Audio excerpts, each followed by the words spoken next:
اعوذ باللہ من الشیطان الرجیم بسم اللہ الرحمن الرحیم اللہم صلی علی سیدنا و مولانا محمد وعلی آل سیدنا و مولانا محمد مبارک وسلم وصلی علیہ۔ میری انتہائی نگارش یہی ہے، تیرے نام سے ابتدا کر رہا ہوں۔ معزز سامعین و ناظرین، ہمارے اسلاف ہمارے اس چینل کا وہ سلسلہ ہے جس میں ہم ان شخصیات کا تذکرہ کرتے ہیں جنہوں نے اپنی زندگی نیکی، تقوی، طہارت کے ساتھ خالق کی عبادت اور مخلوق خدا کی خدمت میں بسر کی۔ صحابہ کرام، اولیاء، اصفیاء، اتقیاء، صوفیاء، بزرگان دین، سلاطین و امراء اور اسی زمرے سے متعلق دوسری قابل تقلید ہستیاں جو ہمارے دین، ہماری تاریخ، ہماری تہذیب اور ہمارے اسلامی کردار و عمل سے متعلق اور وابستہ ہیں، ان کا ذکر خیر بلا شبہ ہمارے لیے مشعل راہ ہے۔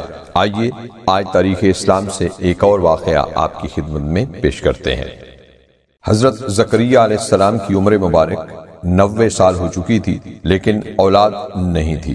آپ علیہ السلام رات کو گھر واپس آتے تو اس کمی کو بہت محسوس کرتے۔ اولاد سے محرومی کا تصور دل کو بے چین کر دیتا اور جب عمر کا خیال کرتے تو ساری امیدیں منقطع ہو جاتی۔ آپ علیہ السلام سوچتے کہ حکمت کا وارث کون ہوگا، اس بار امانت کو کون اٹھائے گا، کسی مضبوط ہاتھ کا ہونا ضروری ہے۔ یہ سوچ حضرت زکریا علیہ السلام کو بہت پریشان کرتی۔ بہرحال حضرت زکریا علیہ السلام کی زبان پر شکر اور اللہ کے فیصلے پر صبر و استقامت تھی۔ حسب معمول ایک روز حضرت زکریا علیہ السلام ہیکل تشریف لے گئے، نماز ادا کی اور دوسرے مناسک و معمولات سے فارغ ہو کر اپنی بیوی کے پہلے فوت شدہ خاوند کی بیٹی حضرت مریم علیہ السلام کے حجرے میں تشریف لے گئے۔ حضرت مریم علیہ السلام کسی گہری سوچ میں تھی اور سامنے بے موسم کے پھل پڑے ہوئے تھے۔ آپ علیہ السلام ان پھلوں کو دیکھ کر حیران رہ گئے۔ آخر حضرت مریم علیہ السلام سے اس راز کے بارے میں پوچھ لیا۔ مریم علیہ السلام نے عرض کیا، یہ سب اللہ کی طرف سے ہے،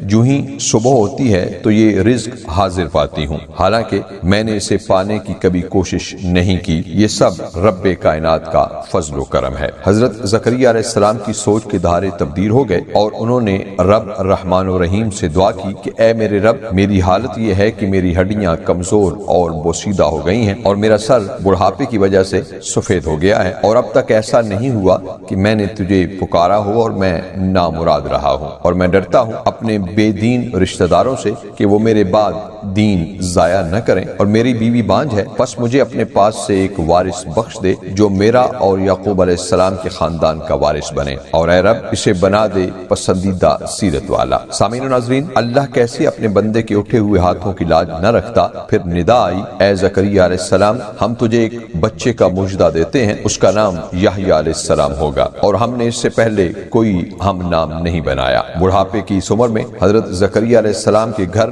حضرت یحییٰ علیہ السلام جیسے سعادت مند بچے کا تولد ہوا تو حضرت زکریا علیہ السلام بہت خوش ہوئے اور دل سے پریشانیوں کا تمام غبار دھل گیا، اور پھر رب ذوالجلال نے حضرت یحییٰ علیہ السلام کو نبوت عطا فرمائی۔ سچ ہے کہ محب خاتم النبیین صلی اللہ علیہ وسلم کی ذات قادر مطلق ہے، صرف عاجزی اور خلوص کے ساتھ حرف دعا زبان پر لانے کی دیر ہے، پھر دیکھیے کارخانہ قدرت سے کیا کچھ نہیں ملتا۔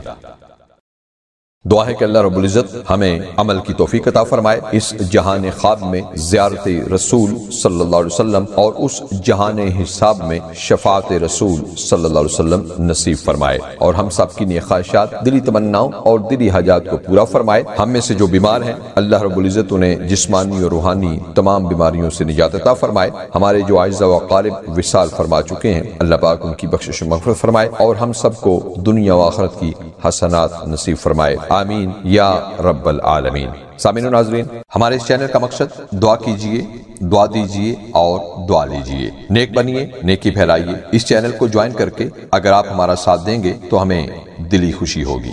حوصلہ افزائی کا شکریہ۔ اپنا اور سب اپنوں کا بہت خیال رکھیے، خوش رہیے اور خوش رکھیے۔ ناچیز کو اپنی دعا میں یاد رکھیے گا۔ زندگی نے وفا کی تو ایک اور ویڈیو کے ساتھ حاضر ہوں گا۔ اللہ حافظ والسلام مع الاکرام۔